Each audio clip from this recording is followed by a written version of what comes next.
custom collision response in script or dealing with the paddle itself. Nice. So the velocity of the ball itself was defined by me here. So I could crank that up really high.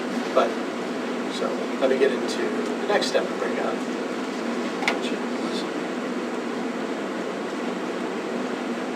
Let's get a word right there.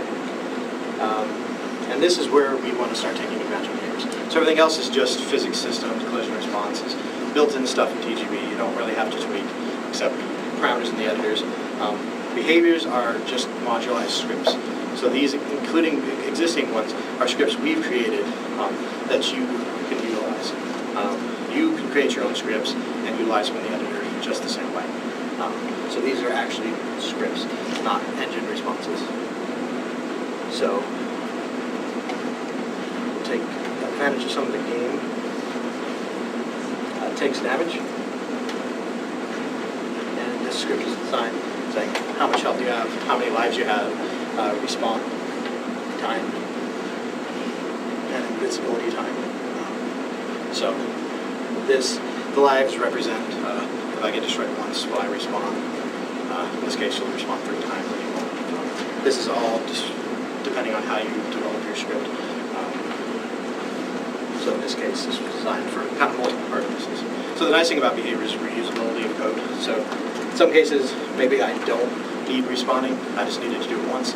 I always set that as 1. I can actually use that same script for things with respawning. But it's just modulative scripting. Tint red for change, so it's going to change its tint.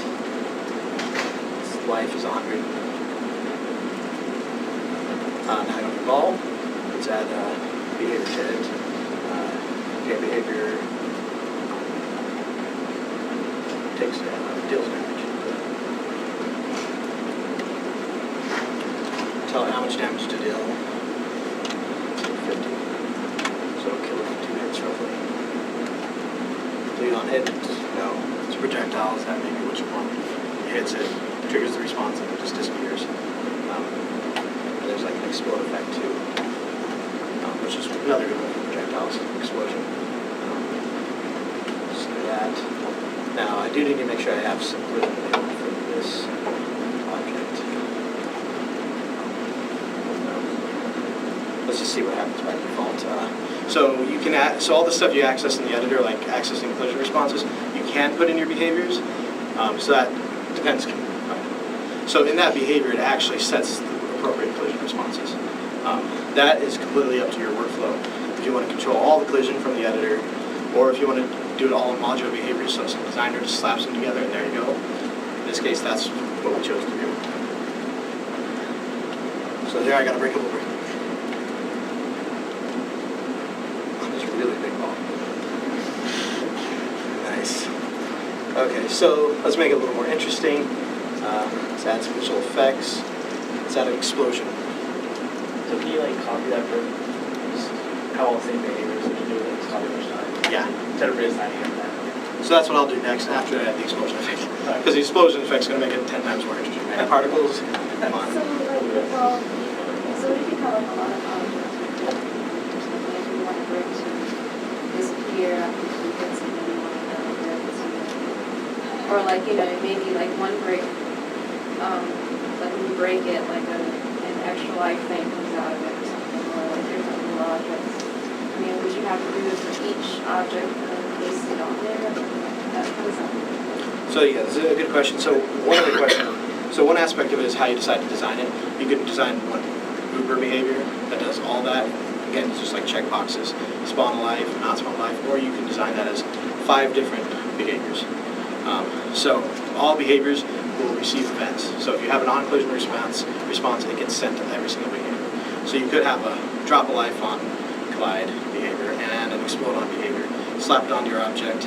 In this case, I would put them all in one object and then I just duplicate them. Yeah, In an actual game, you wouldn't actually be drawing. Generally, if you're doing breakout, you want to have 100 levels.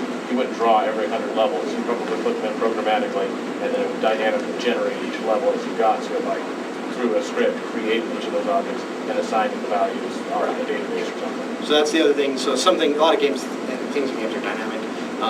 there's a call on every object, clone and clone with behaviors. So if you don't want the behaviors, you want the behaviors. So you create one object, kind of put it off to the side, and then if you have like an algorithm to dynamically place your blocks, or you could create them. I mean, you could do it either way. If you dynamic would get you tons of levels probably. Speaking of Edition 2, Yeah. that was in here. That was the same thing. It was all the fish were all those, they have behaviors for clicking on and all that stuff.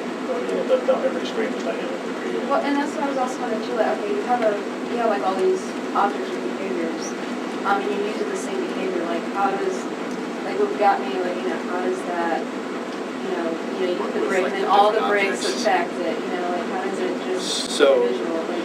So how that works on the back end is each object owns an instance of its behavior. So if it triggers, so a lot of this comes into like how the scripting interfaces with the engines and namespacing and stuff. The nice thing about behaviors, it's kind of lets it so you don't have to deal with that unless you want to. But it'll only handle on that one object. Okay, so it's like you hit a break, it's like not all of them are going to disappear, just that one. Right, unless you want to. So you could in your behavior say add this object to this list of objects, and then on hit, it loops through that list of objects and triggers it. But by default, no. Each object would have its own behavior response that's separate from the others. It just has shared like functionality. It's a way to modularize your code basically. Is that way you kill like a bomb or something in the middle that you hit the bricks around and destroy it, and you hit the bomb or it comes around it? Right. Like Well, and after this, I'll show you a level where it's one of those games, type of games that are really popular, where you trigger something and it would trigger a bunch of network of objects and something like that. So I mean, you could do. I mean, TGB does support finding other objects, categorizing objects in groups, things like that. But yeah, it has its own like namespace, script space where those functions get called, and they don't stomp on each other. So we're going to add an explosion effect. So the way this behavior works is it'll allow me to reference an object that's in the scene. In this case, I'm going to create this object off to the side. I'm going to go to the behavior and set the explosion. Gotta give it a name first. Are you setting any instance, or you set the same physical explosion each time? So this is actually a specific object. It's going to use it like a template. It's going to clone it for each of these cases. Now there's also behavior I can add that's template that tells it to disable this object and not use it unless it's cloned. In the next version of TGB2 is one thing we supported. We have proper implementation of templates and having like libraries of templates and things like that done for game efficiency. So save that, give it a name, and explode effect. And it'll list any of those objects that exist. So if I had 5 of them with 5 different names, I can choose which one. Let's duplicate. See the part of it resets every time I save. The little explosion box when you turn on the screen, actually. Right. So this is actually off scene, and you can do things like disabling it so it doesn't actually do anything. In this case, I don't really care. Making a simple breakout and just prototyping, right?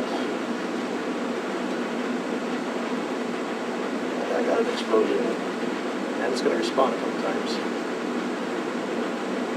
3 times. that time, like, it kind of appeared and then the ball hit it and it registered. When it appeared in the same space. Yeah. Is that what you're saying? Yeah, so that happens because this is actually sending in a collision. So right now I'm just using very simple collision responses here. In that case, I would want... The ball will send everything. Right. So there is, in the collision code, there is resolve overlapping, so it will push it out of its space. But since it's colliding with the ball, it's not triggering a collision effect. For that, I can just do a simple behavior that makes sure to call it. I got stuck up.